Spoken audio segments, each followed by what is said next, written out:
Welcome everybody to another incredible episode of BAM. That's our big agent meeting. I'm your host for today. I'm none other than Tony King. I have the pleasure of being Vice President of U.S. Growth here. And oh my gosh, we are going to knock your socks off today. We shook up the world just like Cassius Clay, man. We're in the building. We got so many exciting things. We broke the internet the other day when we made these big announcements, but we are going to talk a lot about a lot of that stuff here today. Just to recap some of it for you, in case you didn't get a chance to get up to Canada or you've had your head under a rock and haven't been checking out social media, we are going to catch you up on everything you need to know about what's going on here at eXp and the big announcements that came out this week.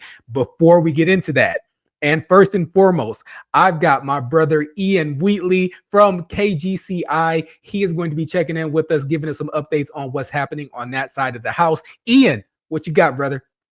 Hey, thanks for checking into the Big Agent Meeting, streaming right here on KGCI Real Estate on Air. Welcome to the second quarter. And how'd Q1 look compared to your business plan you have on paper? Oh, you don't have a business plan. Well, this is awkward. Okay. Let's see if I can help you fix that. Coming up after the Big Agent Meeting right here on KGCI Real Estate on Air, we are going to be kicking off our weekly Friday focus. And what's the focus this week?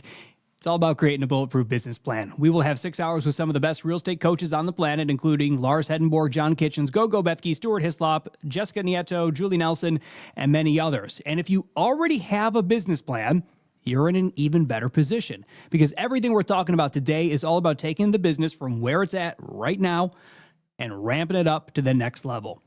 It all kicks off with a replay of Tuesday's Real Estate on Air Live, where I got to sit down with Coach Randy Bird, where we talked about the activities, the planning, the execution, and the structure required in a modern real estate business plan. I'm sure that there are some agents out there that are having the best quarter they ever had, but if you are not among them and you want to do better, today's Friday Focus is a can't miss. And so be sure to scan the QR code, subscribe to KGCI wherever you're listening to podcasts, because we'll be podcasting all the episodes we air today on the Friday Focus. And you don't want to miss out on the real estate business building strategies and tactics that you will only find right here on KGCI Real Estate on Air. Thank you so much, brother. That was incredible. Thank you so much, Ian. One more thing, as we're talking about these exciting announcements, these exciting updates, if you haven't heard, we have something called the Explorer Room that we just opened up, and it has been absolutely incredible. We have been changing agents' lives, changing agents' businesses. Our growth team is standing by from 10 a.m. to 8 p.m. every single business day, standing by to help you close your prospects that are having questions about eXp that maybe you don't know the answer to, or that you need some help from the staff, from the executive team. You want to get some answers and help that person get off the fence. We are here to be your closing partner. We're here to be your third-party resource. So check out this short video and the short testimonial from one of our recent explorers in the Explorer Room. Check this out. If you get someone to eXpCon on an Explorer Pass, get them to visit with us in the Explorer Lounge at eXpCon, that person is almost 70% likely to join eXp. But guess what? We are now taking that whole experience virtually with the brand new explorerroom.com. So if you have a prospect that is curious about eXp, send them to explorerroom.com. One of our growth leaders will be there waiting live on Zoom to have a conference call with your prospect, or ideally with you and your prospect on a three-way call to help chat with your prospect about joining eXp.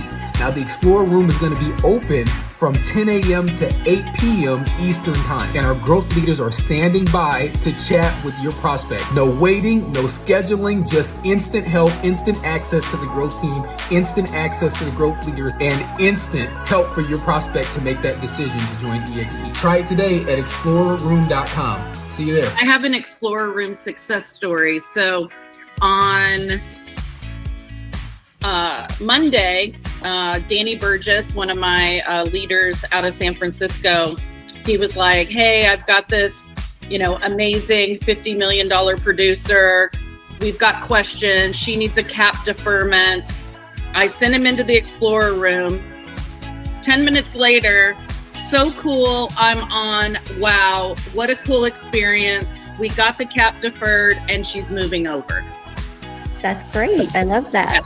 Thank you so much for doing that. It's amazing.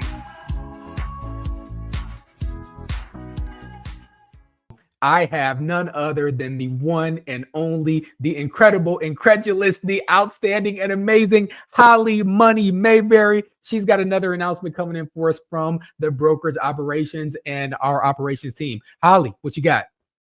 Well, hey, everybody. I am so excited to be here as always, because getting you the latest of what is happening is so important to keep you in business and keep you building going forward. Well, like all weeks, it's been pretty busy, and there have been some big announcements that are definitely impacting kind of across the market. So rather than just, give you nuance, I want to give you some details that you can go use with your clients this afternoon.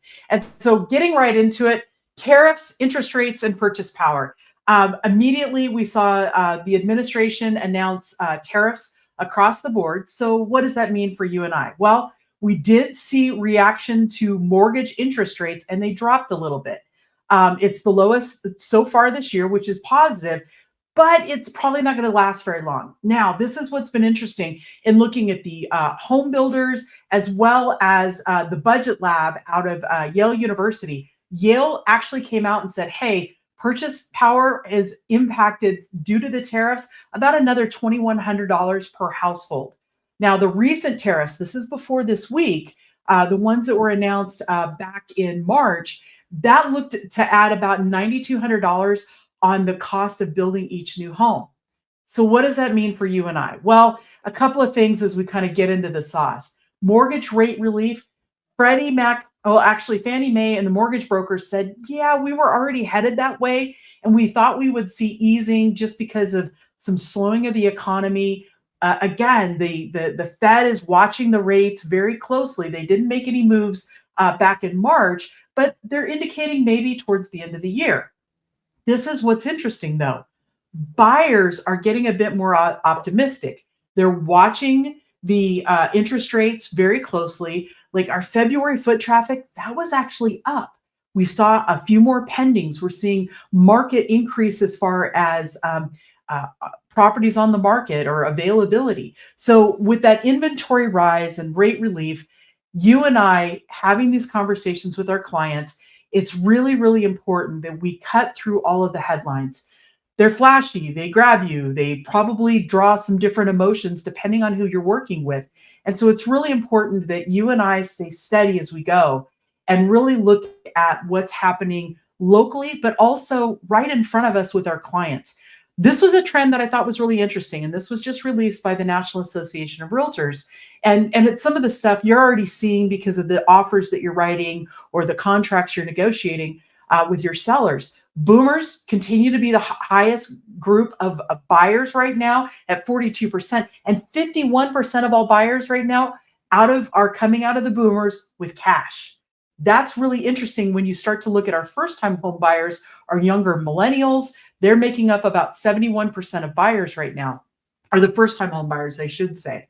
So as a result, if I'm going out to take a listing right now, I'm going to be looking at who our potential buyer is. Who are we most likely to appeal to? Is this a first-time home buyer? Are we looking at FHA or VA? What kind of condition does the property need to be in? But then I'm also looking at, hey, where are my feeder markets?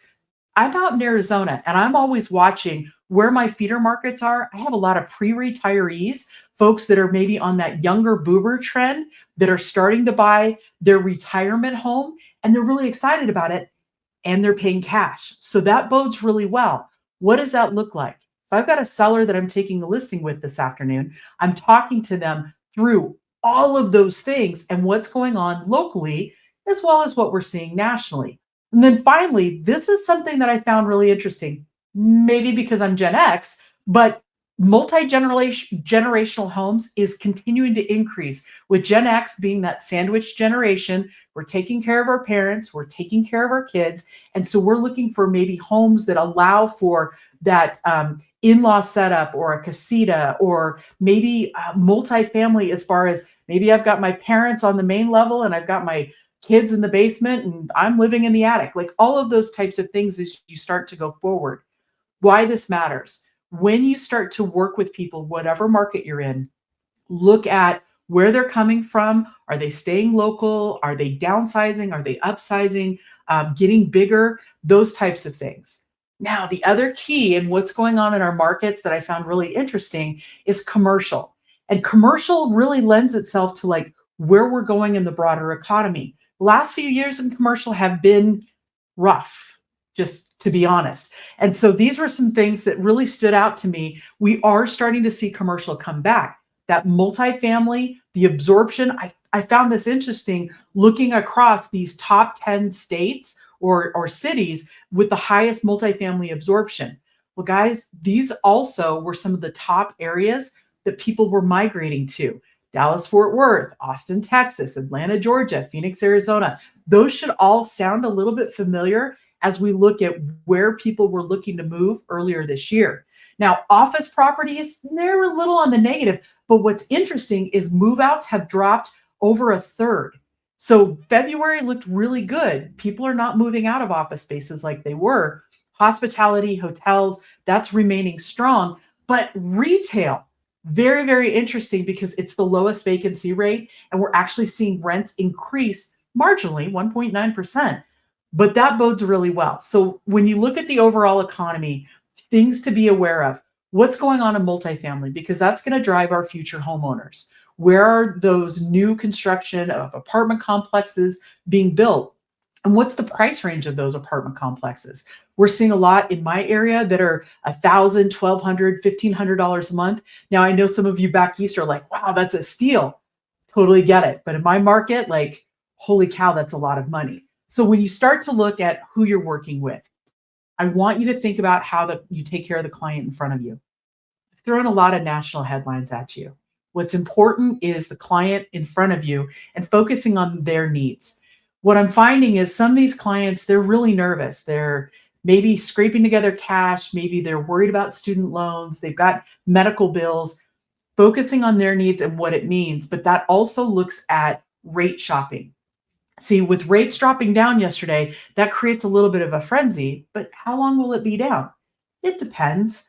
And so it's really important how you work with your local lender. You stay in connection. And as you're working with buyers to find the right property, you're checking rates. If they are really, really tight on what their affordability factor is, great. Have those conversations. What does it look like if rates jump up a little bit or jump down? Maybe you negotiate concessions and how that works with a rate buy down. All of these things that you've had in your toolbox, be bringing them all out, setting everybody up for success. And finally, keep it local. Everybody's going to talk national headlines right now. The more local you can make it. So take a national headline and talk about what's happening in your town, your neighborhood, your zip code, heck, even on your street.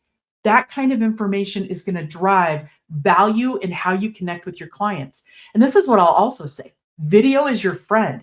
Be talking about this on your social media. Educate people on what it looks like to buy right now. And this is my favorite thing. Fourth tip, be agile. We hear it all the time here at eXp. Please be agile, but be agile in your negotiating. Be thoughtful about what's going on in these market shifts, because as you think of what's going on, if I'm a buyer's agent, I'm looking at, hey, is the seller selling on price or on time? Because that's going to impact how I negotiate and how I make or present my offer. Sellers, I want you to focus on your net sheet, because sometimes buyers will need to get there different ways. They may offer full price, but they're asking for a bunch of concessions, whereas somebody who offered much less because they were cash and no concessions, what's the net? At the end of the day, what goes into your pocket and allows to move your family forward. These strategies are going to help you as you go through this market. The next 90 days, we're going to take one day at a time together. And so keep joining us here every Friday as we help build your business on the Big Agent Meeting. I love being with you, and I'll see you guys very soon.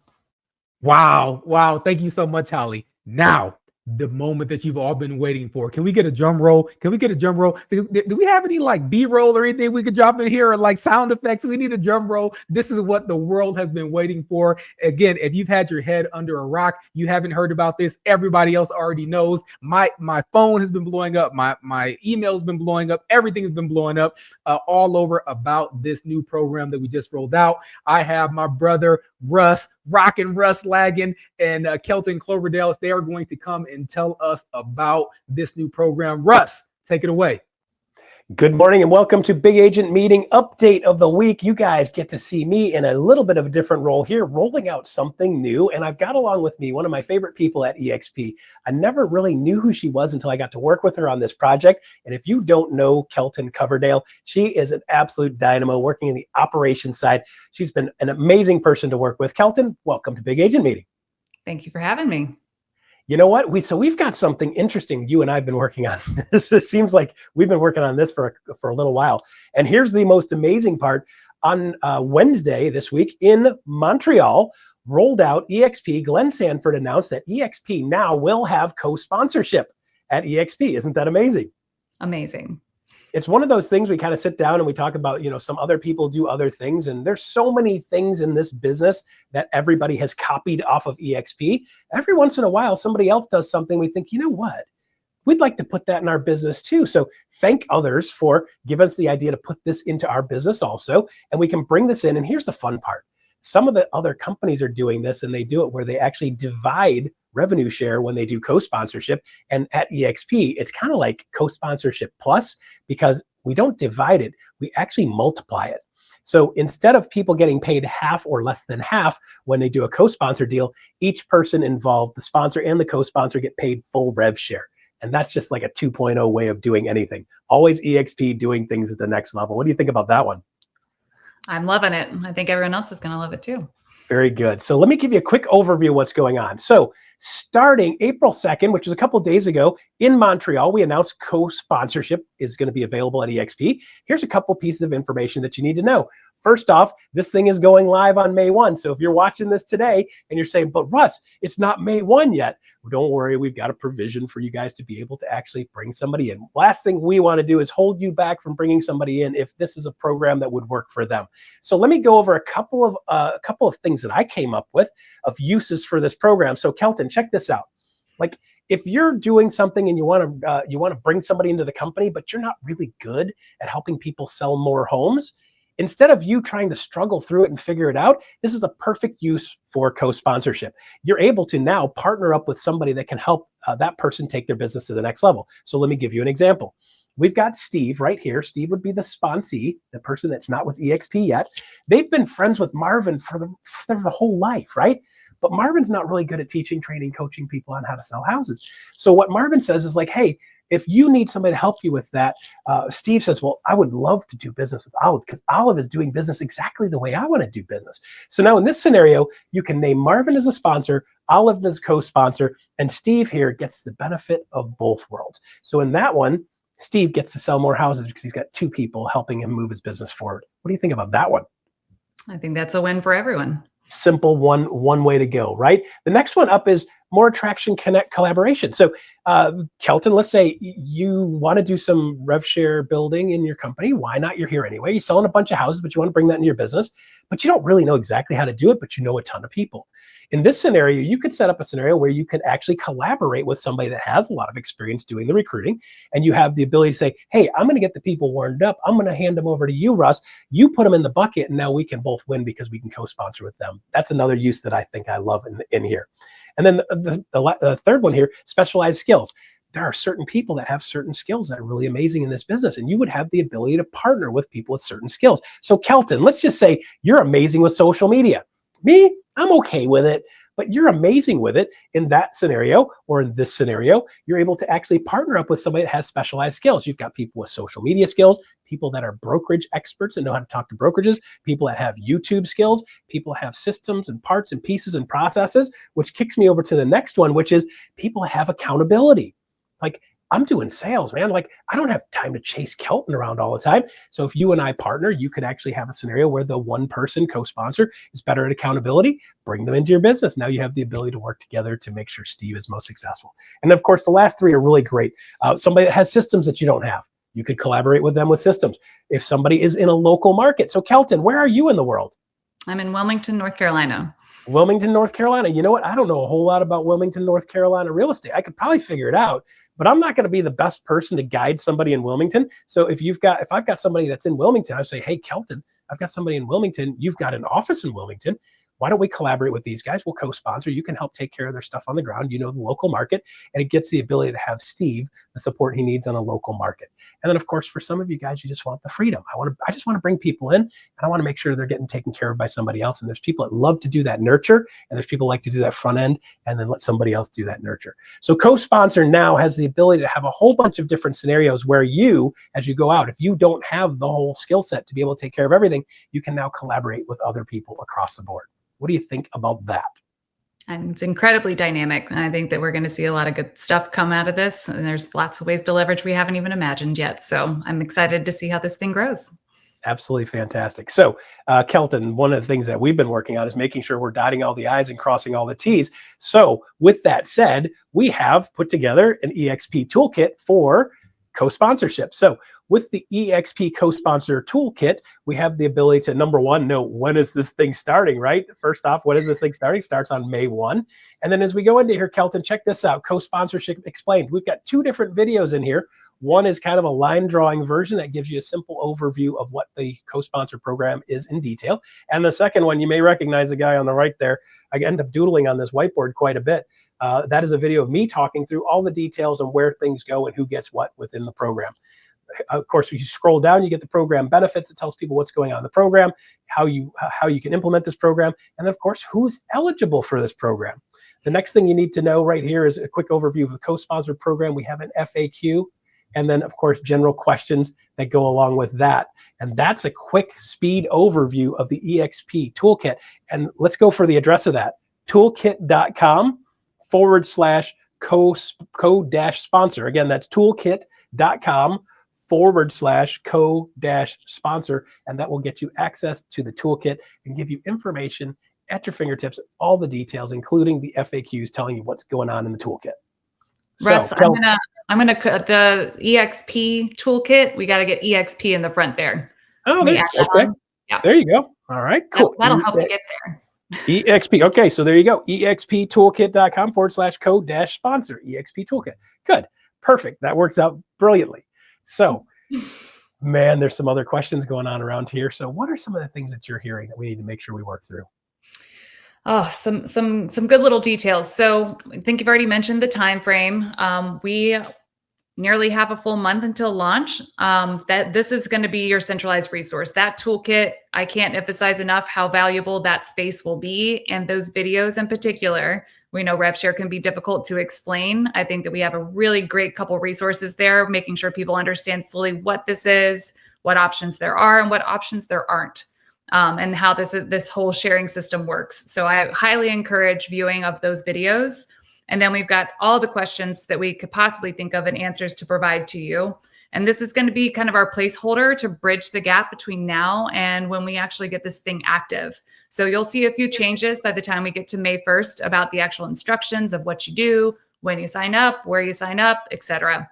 So this one is your resource until that time. The 2 pieces that you saw there too, there's downloadable FAQs as well as downloadable one-pager. So we have resources for you, and there's some social shareables there as well. So be sure to utilize that for however you guys are going forward with co-sponsor personally.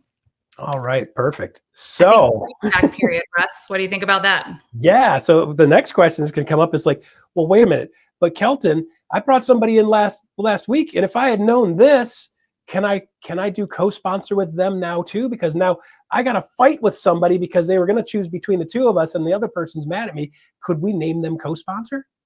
Yes, we can. So our plan for rollout is that we've got a specific date range here. It's going to be February 24th through April 30th. If you have joined in that time frame, you are eligible to name a co-sponsor. You get a one-time eligibility window through the end of May to come forth and name a co-sponsor. So we're going to have that reach back period to try to accommodate that situation.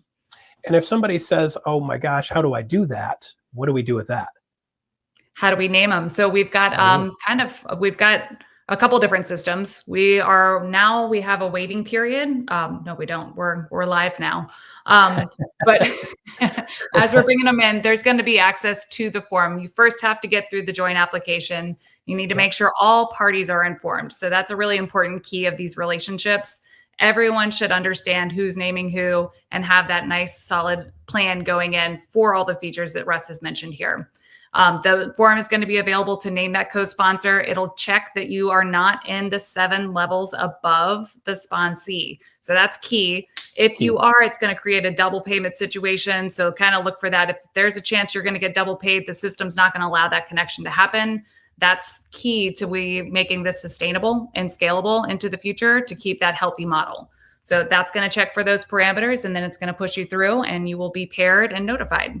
Okay, so when is that form going to be live if somebody wanted to put info in that?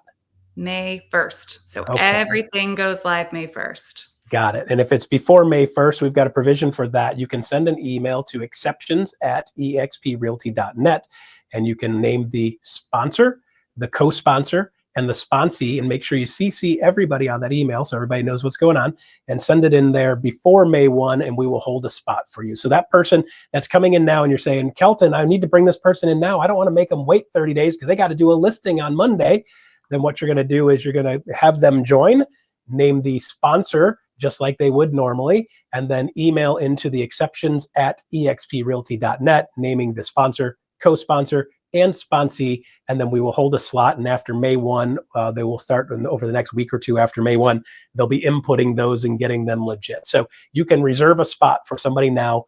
Don't make them wait. If they need to come now, we want to make sure we don't hold them off and potentially lose them, so they can come in now. And keeping with that, our sponsees are driving this. We want to make sure everybody is aware of the situation. And since they are the ones instigating the change, they are the people that have to fill out that form. So we'll have a communication process with that process that Russ just mentioned to make sure that those sponsees are able to push that form through. So we've got all of our I's dotted and T's crossed. All right, so there you go. That is co-sponsored being done eXp way. I'm already calling it co-sponsor 2.0, even though it's our first one. It's still better than everything else I've seen out there, so I'm just going to keep calling it 2.0. So with that, you've got the FAQ. Again, what the toolkit. Remember, exptoolkit.com/co-sponsor, and that will get you to the toolkit. Go in there, dig around, plenty of information in there and details in there. Kelton, thank you for everything you do for this company. You are an amazing person, an amazing soul. It's a pleasure working with you, and thanks for being my partner on rolling out co-sponsor. I'm loving it. Thanks, Russ. All right, there you go, co-sponsor. Take it back to Tony. Wow. I'm still shaking. Can you see my hands? I'm so excited about the future of eXp with this new program that we rolled out. But coming up next, we have none other than Mr. Brian Ellington, our Chief Learning Officer. He's here, and you know why he came. You know what he's here to do. He's here to drop some Brian bombs all over the place. So have your notepads ready. He's going to be sharing with us some incredible information. Brian Ellington, you're up, brother. Thank you. All right. Hey, Darren Hardy said, to achieve what you have not, you must become what you are not. You have to grow into your goals. So if you're here and want to get here, but you're not quite sure how to do that, well, the university can help. On Monday, we have Linnea Carver. She's going to be coming on talking about how to scale with clarity, personalize client experiences, and build a sustainable business. And that's part of Level Up every Monday. So check that one out. Also, next week on Thursday, we have our friend Brandon Brittingham with Elevate Expand Coaching is going to be talking about the investing side of your real estate business, how you work with investors, how you become an investor. That's part of the ongoing Expand Investing. If you're not part of that, go to expelevatecoaching.com, and check out Expand Investing. It's a great program, really helping a lot of agents build wealth for themselves. And then, of course, we have Big Agent Meeting next Friday. Stay tuned for that one. And then the Lab podcast, we're dropping a new one with Jimmy Nelson, our friend, talking about attraction and all things, how to blend faith, family, and mentorship into your practice to help you build a great revenue share org. Wow. Thank you so much, Brian. And last, but certainly not least, Brian's coming back and he's bringing a friend. And that friend's name is, somebody you may have heard of named Renee Rodriguez. He's here. They're going to change the game and teach us how to win with clients. Brian and Renee, come on up, brothers. Come on up. What you got? Hey, thank you, guys. All right, Renee, thanks for being here, man. We're so excited to have you. Now, listen, I got to meet you through Leo, and I'm a bit of a hermit. And so I didn't realize at first who you were in terms of like how much impact you've had in not just the real estate industry, but a lot of different industries as well, until I started telling, my wife and then a few other folks that I knew that I had met you, and they were like, "Oh my God, he's transformed my life." And so I'm really excited to be having you here and also be working with you on Amplify eXp as well. For those of you who may not know Renee, would you mind giving maybe a brief introduction? Sure. And I've said this to you 100 times, the feeling is mutual. I mean, you are an icon in this industry, and you've created some of the things that I've used and followed and learned from. So the relationship's always been a fun one. And especially here at eXp with the vision that all of you have has been great. My name is Renee Rodriguez, and my background is in behavioral neuroscience. And if you want to learn more about me, I think you can follow me right here on Instagram and my website. You can learn all sorts of things. I did write a book on the neuroscience of influence and giving people a methodology to understand the gaps between our relationships and what happens in the brain when we don't fill the gaps. For example, like a moment like that, where I pause in the middle of a talk, it sends our brain into a frenzy. And so these questions that I always ask are, why is it that we jump to conclusions so quickly? Why is it that an unanswered text can send us into a frenzy of insecurity? Why is it that a rumor can spread faster than an official communication from a company? And it all happens in the foundations of the brain. And when we learn to answer those questions, you can start realizing the amount of missing information there are between people in the sales process and everything. And when we realize what the brain does in those moments, which is fill those gaps to construct their understanding of the world, in essence, constructing the reality, we start realizing the importance of being good communicators so that people don't fill in the gaps, that people don't make the negative and miss assumptions around who we are. And so I've been teaching leaders how to do that for a long time. I've also done sales training at all levels. And because I think when you look at the psychology and the neuroscience of decision making, of resistance to new ideas, of presentation skills, sales process, all of it goes back to the same exact science. And that's one of the things I'm most excited about sharing with you all. Yeah, it's funny because I've often said, listen, eXp University builds amazing training, right? We go out, we study the businesses of top agents of whatever given topic, and then we go model what they collectively are doing, right? Right. But what I've always said is, as an agent, there's nothing that I'm going to teach you that if you went and made 200 phone calls or knocked 200 doors, you wouldn't catch on to really quickly yourself, right? Yeah. So then the question is, well, why don't people do that? And I think the hardest step is not anything other than the 6 inches between your ears, getting that into motion. Your experience, you've had a lot of it. What is it that holds us back, and how do we get past that? Well, over 50 years ago, this group called the Behavioral Press Research, Behavioral Scientific Behavioral Press Institute, I believe it's called BHRP. Yeah, Behavioral Press. And they were asked, as a group of psychologists, asked to study this whole phenomenon as to why, how do they improve and use psychology to help the sales process? And so they started looking at presentation skills and closing and communications, all the things that we think are really comes to sales. But when they looked at it, they said, well, there's really 4 phases. And one of the first phases is the approach. How do you approach? How do you inform? How do you present? And then how do you create closure to that? And they said, well, if they don't make the approach, none of the other skills matter because then I have nobody to present to. So they decided to put 100% of their energy in this concept called sales call reluctance. And what they discovered was fascinating. One, these are a bunch of really boring psychologists that discovered there are 16 types of reasons of why we are afraid to make a sales call. But it comes to understanding what we call the big M, which would be your motivation in life. And now there's motivations that, the raw motivation, I'm not referring to that. You have this emotional and mental and physical energy moving towards your big G. So you have your M and your G. And if I move all my motivational energy towards my goal, and the goal in this sense is to prospect, and there's a perfect tube, right, of this energy going to this, the outcome of that should be earning what you're worth. So we're moving from this motivational energy to our goal. The outcome of that would be to earning what we're worth. Now, if you're not earning what you're worth, meaning you're not making the money you make, they look at it as a very simple equation that first we have to check, is the motivational energy there? And then we say, okay, so let's say somebody's going through a financial crisis at home. Well, it takes emotional, mental, and physical energy to deal with that. Or maybe there's a divorce at home. Maybe somebody got cancer. Maybe a kid is sick. Maybe they're remodeling their home and their whole home is in upheaval. That takes some of the fuel to move towards goals because you have this what we call goal diffusion, or this motivational energy is dispersed in other ways, and so you don't get as much there. So that's the first step, is the motivation there. Now, a lot of times, when I see people with low motivation, I ask, who are they married to? And I had one situation, this gentleman just didn't have any motivation. Well, who's his wife? The number one salesperson. Well, she's making $1 million a year, so he's just there. Not real need to do it, right? And there's not much motivation to do that. And so what they found is that if you lack the motivation, then you can't really be reluctant, because how can you be reluctant to do something you don't want to do in the first place? So we solved that problem first. And then secondly, now, if we go to the goal, if you have too many goals and these arrows coming out, then all that motivational energy is dispersed and diluted, and you're not really doing anything. They call it goal diffusion.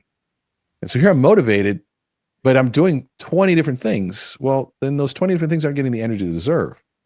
And so, but what they found were, in between the motivation and goals, there's leaks.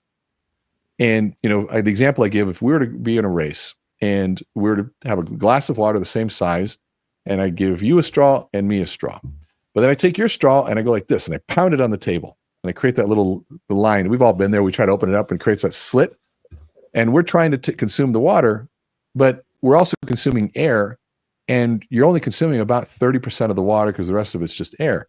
Now you putting the same amount of effort in, getting a yield that's much higher. You're trying and trying and trying and getting very little.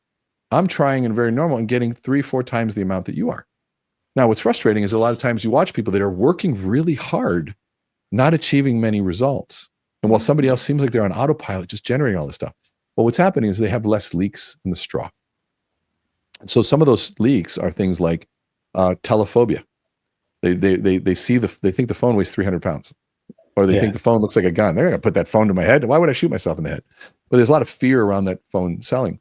There's what we call emotionally unemancipated, which means they have a fear of presenting to people or selling to people that are of more power, influence, or education that they do.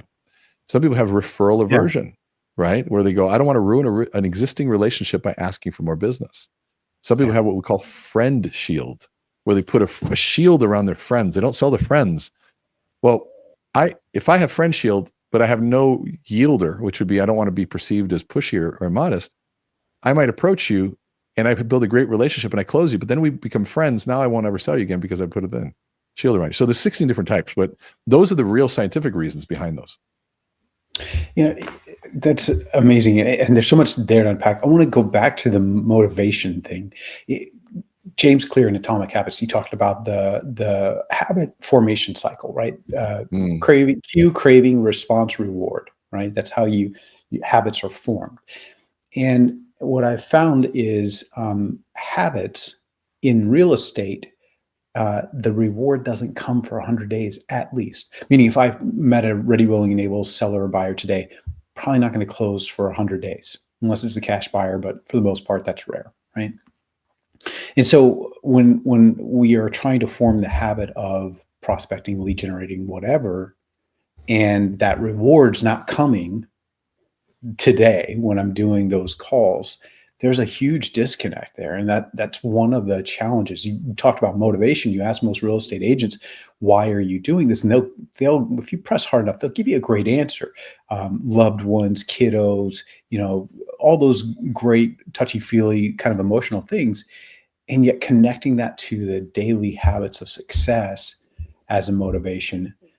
Any advice that in terms of how you do that? How do you take this ethereal motivation and then channel that into a daily activity, especially one that, a lot of people are a little, you use the word reluctant to do. I'd say reluctant is being kind. Well, I think, it makes so much logical sense to be able to do that. I mean, can't you just realize that this is for your kids? Yeah. Well, it's very akin to this motivational piece around change or die. What if that was the motivation that you had? What if you literally, if you don't change, you will die? Let's just raise the motivation level. And what they found was that wasn't effective either. And so there's a study that was done in a book called Change or Die. And the IBM every year has what they call the Global Innovator Outlook Conference. And in that conference, they bring in the biggest leaders from across the world. And this particular year, the topic was The topic was healthcare, and at the time it was $1.8 trillion issue, which made up about, I think, 20% or 13% of the 19% of the GDP, and that almost $2 trillion were a healthcare budget was consumed by 5 behavioral issues: smoking, drinking, eating, not enough exercise, and too much stress. So things that we knew very clearly. And so they said, well, maybe we need to up the motivation. Let's just say, if you don't change, you'll die. So they use an opportunity where somebody just had an angioplasty, which is, where they're the precursor to heart disease. There's buildup of plaque in the arteries, and they crack open the chest cavity, pull them over. Now, by the way, this is all reversible through diet and exercise, and the procedure only lessens the pain. And so they said, let's wait till right after their surgery, they're on the recovery bed, and let's hit them in that moment. John, if you don't change, you'll die. So the CEO of Johns Hopkins University sharing the study.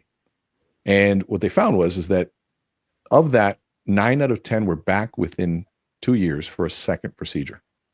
Wow. So that change or die didn't work. And what they found was, when things are that drastic, we have to go into denial around that. We are in denial of the morbidness of life. If we didn't, we wouldn't be able to survive. And we realize how easily we could just die. Yeah. And so we go into this denial.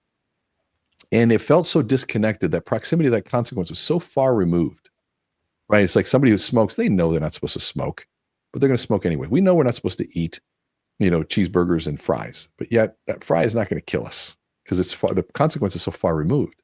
But if you were to lace that next burger or that next cigarette with cyanide, you wouldn't smoke it because you would just shorten that cycle or that proximity of the consequence, because it's much more real at that point, which, by the way, is some of the challenge of leadership. It's also some of the challenge of salespeople.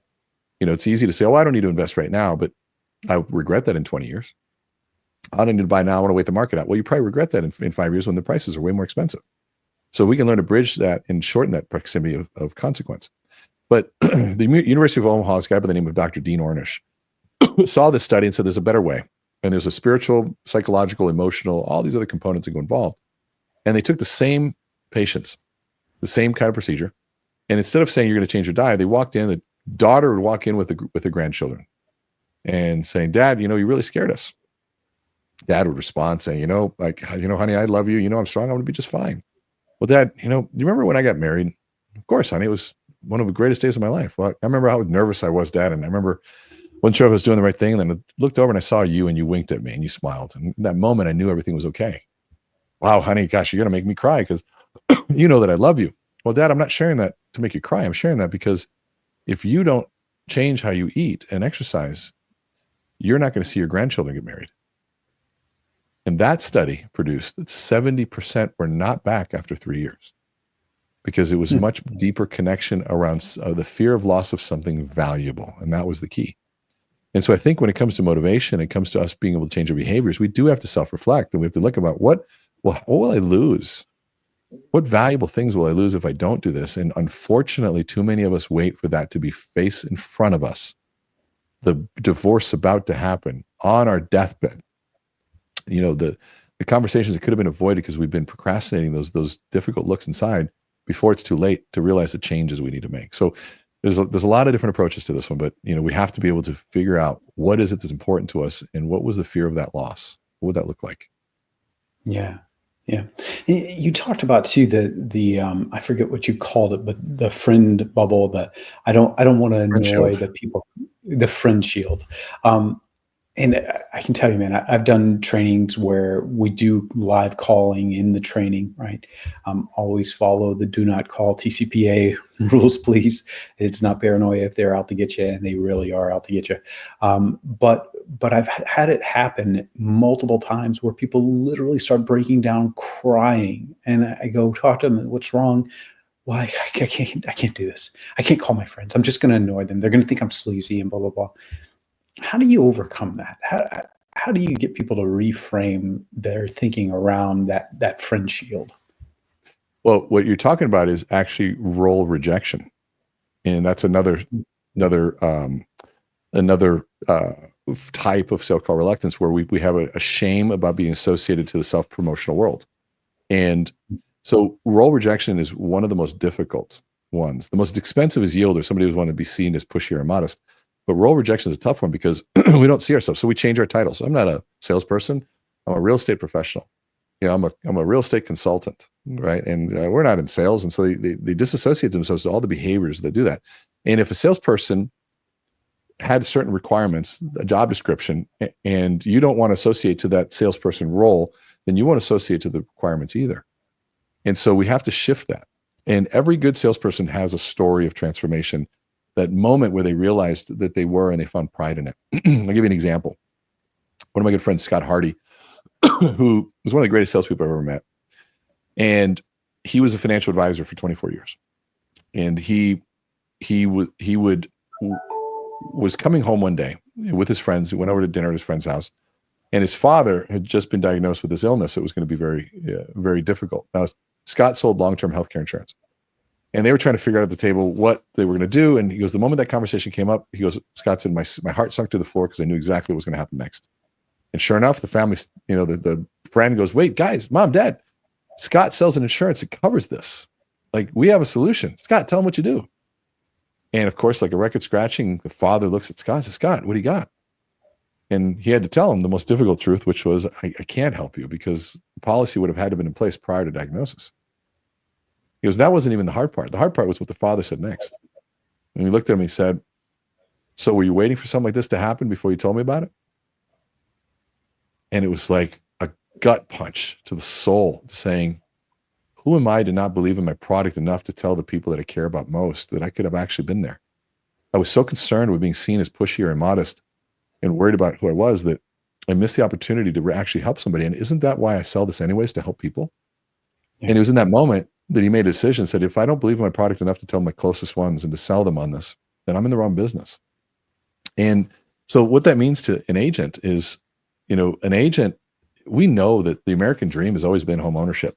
We know that the fastest vehicle to wealth is in real estate. It's not in a wage or a salary.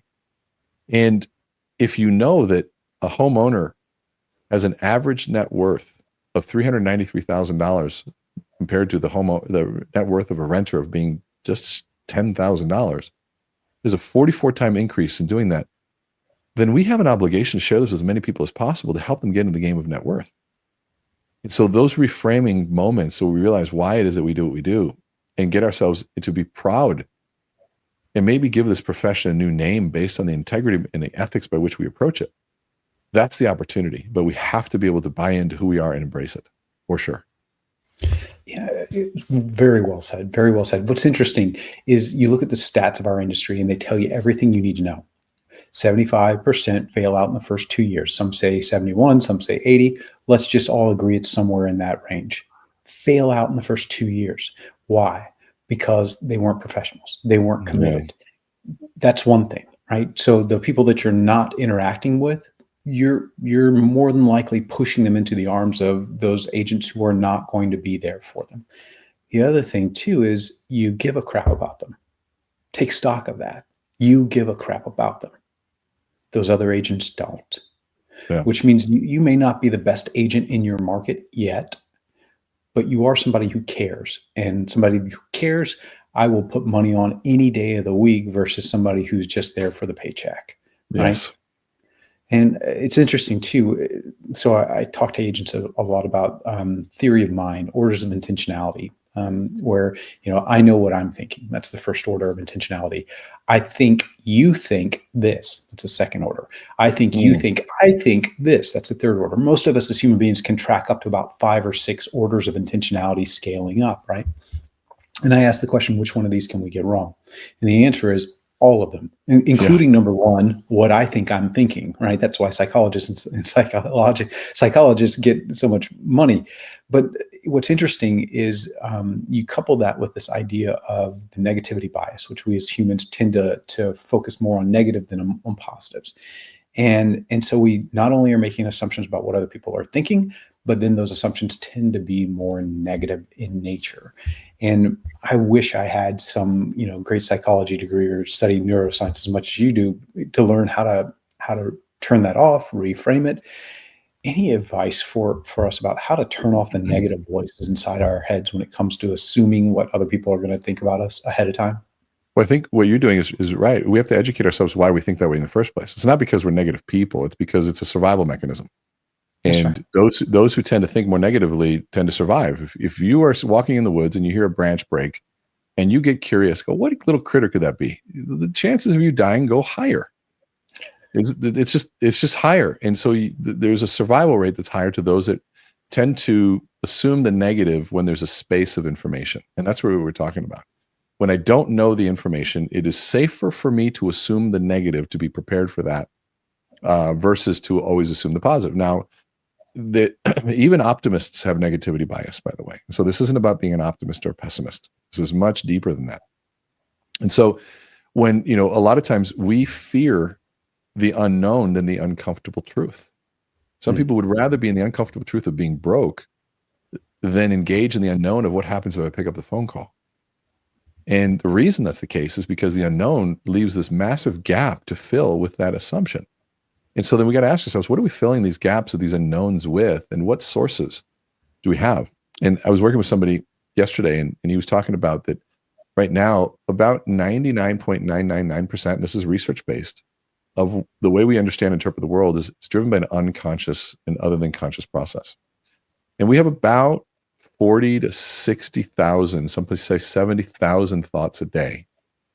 And to start making sense of those thoughts, we daydream to put them together into narratives and stories to just make sense of all of these things.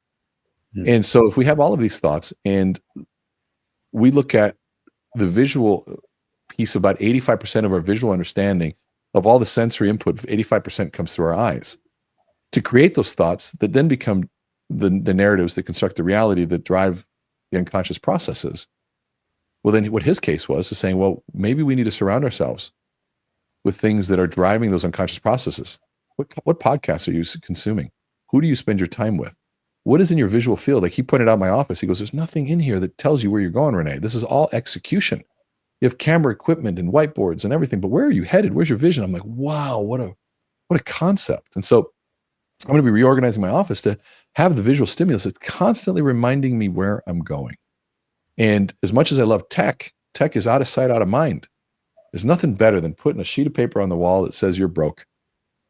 If that's true, then I better change that piece through the behaviors. If I'm broke, oh my God, I better not go to happy hour tonight because I'm broke right now.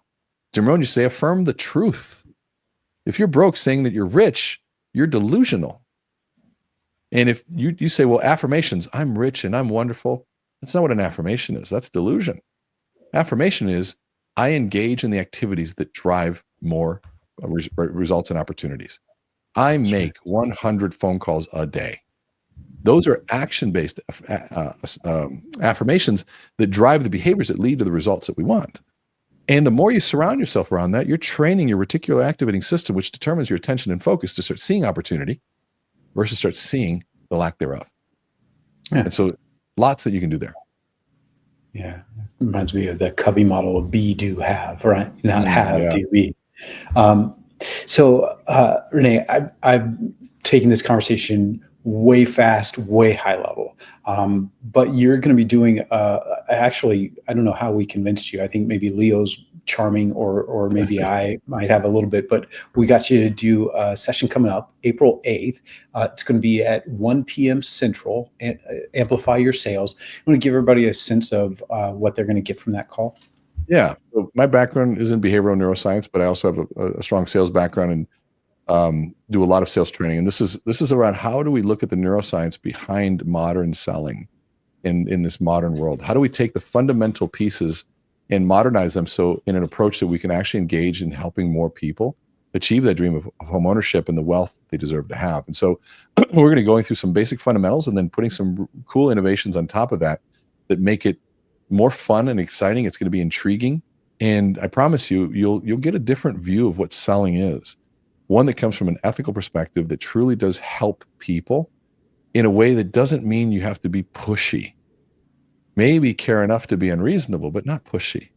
And so we're gonna learn a lot of those different elements. It's going to be very tactical as well as understanding and philosophical, driven by science. But you're going to be walking away with some very tangible items that you can do, that you can work on.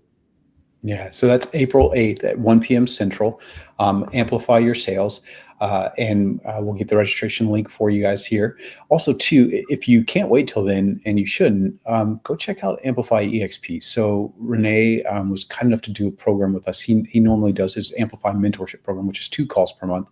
Because of his relationship with eXp, he expanded that to 2 additional calls specifically for eXp. So we've got 4 calls per month as part of that program. It's $97 a month, which is ridiculously cheap. Thank you for severely Normally discounting. $297. Yeah. Thank you for doing For half the stuff. Yeah. I need to go back into sales. I am a heck of a negotiator, apparently, or you're just a really nice guy. It's your charm, Brian. It's your charm. Yeah, that's right. I'll tell my wife. No, I said that. I believe in what eXp is doing. Your leadership team has become very dear to me. Leo's been a friend for over 15 years. Some of my favorite people in the industry are part of eXp. I love the model. I love the innovation. I love where you're going. And to me, I'd be stupid to not want to be a part of that in some way, shape, or form. And I believe that other people, once they know that story, will feel the same way. And anything I can do to help contribute to that feeling of FOMO for those that aren't a part of this wonderful train that's going in a great direction, I'm all for it. Yeah. And if you're on the fence, if you're not sure, the first month's on us. Go sign up, expelevatecoaching.com. Don't like it, cancel. Free first month. That's 4 coaching sessions free. Yeah, and just amazing content. Also, amazing guests each month, bringing on people like Neil Ford and others who are just masters of their craft, and all around the topic of helping you build your sales and build your influence as a sales professional. Renee, as always, man, thank you so much. I'm looking forward to April 8th. And for those of you who want to check it out sooner, expelevatecoaching.com. Thank you, buddy. Thank you, sir. See you all there. All right, man. Happy Friday. Wow. Anybody else smoking? Like, you should be smoking from your ears from today's big agent meeting. I know I am. I can't wait to get off of this thing and go start helping some agents grow and build their business. Thank you all so much. Thank you, Renee. Thank you, Brian. It's been absolutely incredible. Listen, if you enjoyed today's big agent meeting, I know you did, but we want to hear from you. Again, we do these meetings for you. These big agent meetings are for you to help you grow your business, but we need to hear from you. What do you get the most out of? What do you appreciate? How can we be better? We want to hear all that stuff. So if you do a favor, scan this QR code, or you can click that link that's in there. You can give us some feedback. Tell us how we can be even better, even more effective for you on these big agent meetings, because we would absolutely love to hear it. We'd love to hear from you. And until next time, y'all be incredible, be amazing, and make it a great, great day. Take care.